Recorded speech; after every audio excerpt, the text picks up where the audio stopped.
இந்த 3 பொண்ணுங்க தான் மகாதேவத்தை ஏத்தணும். இவங்களுக்கு தான் பரிவட்டங்கிறது உன்னோட முடிவா இருந்தா கருடராஜாவை அனுப்பி வைமா.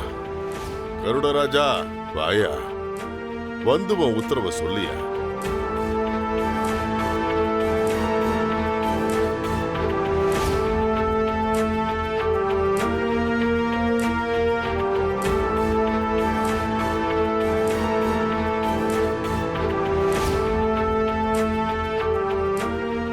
இன்னும் எவ்வளவு நேரம் வானத்தையே பார்த்துருப்பீங்க? ஒரு நாள் முழுக்க நின்னாலும் கருடனும் வராது, இவங்க 3 பேருக்கு பரிவட்டமும் கிடையாது. பொம்பளைங்களுக்கு பரிவட்டன்றத அந்த சாமியே ஏத்துக்கிறன்றதை இப்ப ஒத்துக்கிறீங்களா?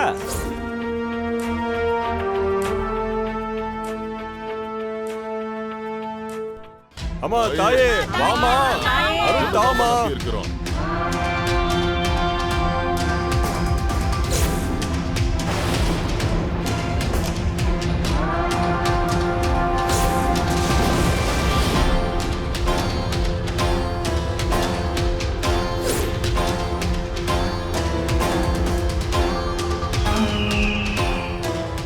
ராஜா,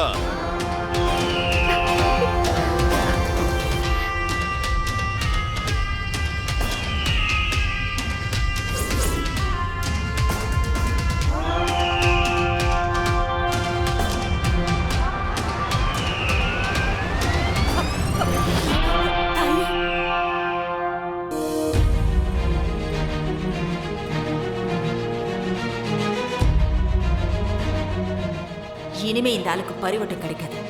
இதுக்கு மேல இங்க நீ நின்னா உனக்கு மரியாதையே கிடைக்காது. பேசாம இங்க இருந்து போக வேண்டியதான். அந்த அம்மா அனுமதி கொடுத்துட்டா. இவங்க 3 பேர் தான் மகாதிபதி ஏத்தணுங்கிறது அந்த அம்மாவோட உத்தரவு. அவங்களுக்கு தான் பரிவட்டம். அதெல்லாம் என்னால ஒத்துக்க முடியாது.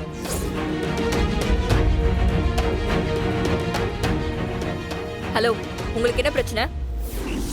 நீங்க சொன்னீங்கன்றதுக்காக தான் நெடுங்குண்டத்திலே நான் இறங்கினேன். இப்ப அந்த அம்மனே உத்தரவு கொடுத்தாச்சு, எங்களுக்கு தான் பரிவட்டம். பொம்பளைங்களுக்கு போய் பரிவட்டமானு கேக்குறீங்க? இந்த காலத்துல ஏன் இப்படி இருக்கீங்க? உங்களுக்கு பரிவட்டம் வேணும்னு வந்து ஒத்த கால்ல நின்னீங்க. அதுவே அம்மன் கோவில் தான். அம்மன் கோவில் உங்களுக்கு வேணும், ஆனா பொம்பளைங்க தான் உங்களுக்கு இலக்காரமா? சொல்லுங்க. அப்படி போடுறீ என் செல்ல குட்டி, நல்ல கிழி அவனை. அப்பதான் எனக்கு புத்தி வரும். பொம்பளைங்களை மட்டம் தட்டின காலெல்லாம் மலை ஏறி போச்சு, தெரியும்ல? பொண்ணுங்களால எதையும் சாதிக்க முடியும், பாத்தீங்களா? இப்போ